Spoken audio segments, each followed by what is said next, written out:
Турак жайыңыз үчүн мурдатан кам көрүү зарыл. Тобокел кылбаңыз, турак жайыңызды камсыздандырып коюңуз.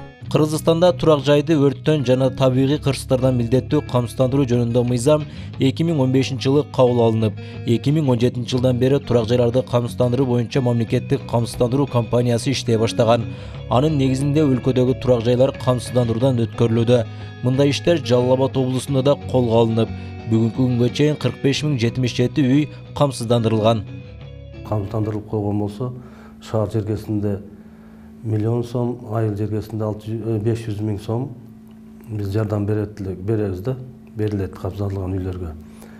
Анан төлөмдөрү шаар жергесинде 1200 сом, айыл жергесинде 600 сом. Ага ошол салык кызматы тарабынан көрсөтүлгөн 3,2 ушул 1200 сомдон 3% сатуудан алынган салык кошулат.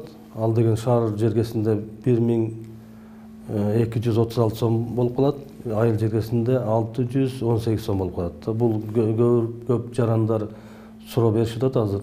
Эмне үчүн 600 сом деп, 600 сом же 1200 сом көрсөткөнүңөр менен 1236 сом, 618 сом алып атасыңар дейт да. Ошол айтып кетмекмин, бул 3% сатуудан алынган салык, орусчасы налог с продаж деп коет. Калк арасында түшүндүрүү иштерин жандантуу боюнча министрлер кабинетинен, президенттин Жалал Абад облусундагы ыйгарым укуктуу өкүлүнүн буйруктары чыгып, бардык район шаарларга тапшырмалар берилген. Турак үйлөрдү камсыздандырууда жакшы иштерди алып барган Нокен району 30% үйлөрдү камсыздандыруудан өткөрүшкөн. 2 жылдан бери биздин Нокен районунда үзгүлтүксүз иш алып барылып жатат. Былтыркы 2022 жылдын жыйынтыгы менен да планды аткардык. Бул боюнча жылдын башында эле иш планды түзүп алып туруп, ар бир мекеме, ар бир ишкана, айыл өкмөттөрдө калк арасында түшүндүрүү иштерин жүргүзүп, жылдын башынан баштап планды биз бөлүп алып, ар ай сайын ушул камсыздандыруу боюнча иш алып бараттык. Себеби андай кылбаган учурда ошо жылдын аягына келип жана планга чыкпай калат экенбиз. Ошондуктан былтыр 2022 жылда биз планды толук аткарып бүттүк. Ал эми бүгүнкү күндө мамлекет тарабынан ар кандай жаратылыш кырсыктарына суудалар берилбей калган. Ошондуктан турак жайларды камсыздандыруу уюму селден, көчкүдөн, жер титирөөдөн жана өрттөн жапа чеккендерге акчалай жардамдарын берип келишүүдө. Албетте камсыздандырылган үйлөргө быйылкы жылдын башынан бери облус боюнча 4 өрт кырсыгы катталган. Алардын катарында Токтогул районунун тургуну Мира Солтоеванын үйү да болгон. Үйүнөн өрт чыгып, ашканасы күйүп кеткен. Аны камсыздандыруу уюму текшерип, 155 000 сом акча төлөп берген. Камсыздандырууну мен 2017 жылдан баштап төгө баштагам да. Анан кийин камсыздандыруу Токтогул райондук камсыздандыруу бөлүмү келип, суббота базар күнкүгө карабай келип, жеринде көрүп, жакшы документтерин неме кылып, чогултуп, ошолорду бүгүнкү күндө төлөп берип атат да. Рахмат, бир айдын ичинде төлөп берип атат. 155 000 сом которуп атат азыр. Камсыздандырбаганда төлөнбөй эле күйүү менен күйүп кеткендерди деле төлөнбөй атпайбы? Анан ошо камсыздандырып коем, үйүм өрттөнүп кетсин деп камсыздандырбайсың да. Анан просто баягы камсыздандырып койгон жакшы жардамы тиет экен да, муну төлөп берип атса сонун эле да. Базар коргондо февраль айында эле бир үй өрттөнүп кетиптир. Ал үй өрттөнүп кетип, экинчи ал өрттөнгөн үй камсыздандырылган эмес, кошунасынын үйү камсыздандырылган, ошол үй өтүп кетти. Камсыздандырылган үйгө биз төлөп бере албайбыз, камсыздандырылган үйгө биз төлөп беребиз да. Ал ошол үйдүн эгесинен кийин биз өзүбүз тиги кеткен чыгымдарды өндүрүп алабыз.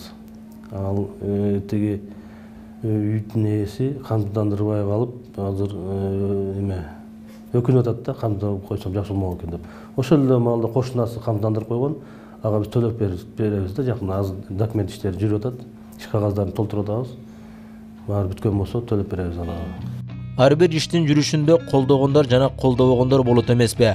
Аны сыңары бул камсыздандырууну кээ бирлери керек десе, кээ бирлери колдобой келишүүдө. Элдин ишеничине кирүү үчүн камсыздандыруу компаниясы да так иш алып барып, өз убагында акчаларын төлөп бериши керек дешет жашоочулар.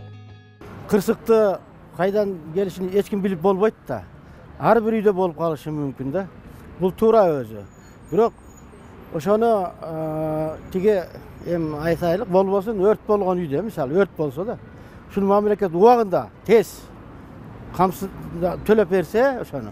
Eger kamsыздандырылган bolsa, anda elder bardyğı neme kılmakta? Oşo üylörün, başkaların, maşinaların kamsыздандырmak. Anan men oylayman uşul neme bolsa da mындай bunu nemege majburlabastan eldi. Har kim öz kalagan özün neme boluş gerek da kalasa kamsыздандыруу gerek. Anan bayağı mamleket tuğra jana tak төлөп ubagында neme bolsa eldin bari söz süylörün kamsыздандырат.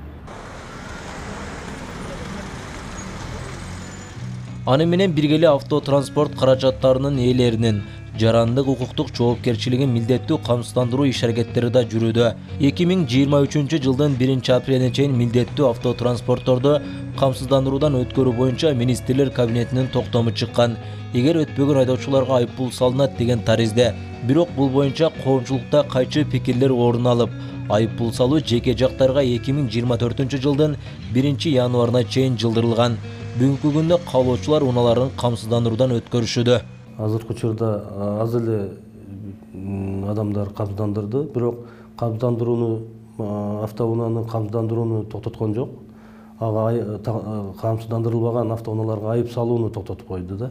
Камсыздандырууну түзгөн жаран менен камсыздандыруучу органдын ортосунда, уюмдун ортосунда келишимге ылайык 3-чү жабыркаган машинаны төлөп беребиз да. Эгер ошол машинада бир адам майып болуп калган болсо, биринчи группадагыларга 200 миң, экинчи группадагыларга 150 миң акча берилет да.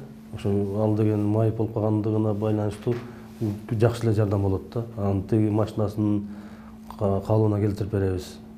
Ушундай жакшы тараптары бар да. Эгер жаран ошо 3-чү машинадагы адамдын бирөө жарымы набат болгон болсо 300 миң акча берилет. Ошол жакшы жактары ошол. Көп эле жардам болот, өзүнүн жоопкерчилигин ошол биз менен келишим түзгөн адам өзүнүн жоопкерчилигин камсыздандырган болот да. Теги 3-чү машинанын чыгымдарын баарын төлөп берет. Төлөп беребиз биз.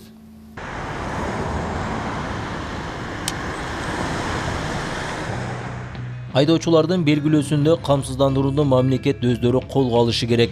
Анткени бүгүнкү күндө жеке тараптарга эч ким ишенбей калган. Эгер мамлекет жоопкерчиликти мойнуна алышса, биз буга каршы эмеспиз дейт. Эми оң жактары, конечно, оң жактары болот. Бул страховка ошо убагында төлөп берсе, мисалы үчүн. Бүгүн катталдыбы? Бир айдын ичинде. Мисалы биз азыр өзүбүз кылабыз да машиналар, туурабы? Бир аптанын ичинде кайтып чыгарабыз. А мисалы Россияларда көрүп атабыз, капоту жок деле жүрөт, бир 3 ай өчүрөт деп акчасын бербейт. Ошондой жактары мисалы узагып кетет да. Ошону тез арада кылып берсе, мисалы бир айдын ичинде, анда энди болот. Эми бул государственный болсо страховка, анда биз кошулат элек. Анан частныйларга биз ишенбейбиз да, чынындачы. Эл деле бардыгы шуну колдоп атат да. Эске сала кетсек, унааларды камсыздандыруу тарифи унаанын кыймылдаткычынын көлөмүнө, техникалык кароодон өткөрүлгөндүгү жана айдоочунун тажрыйбасына жараша аныкталат.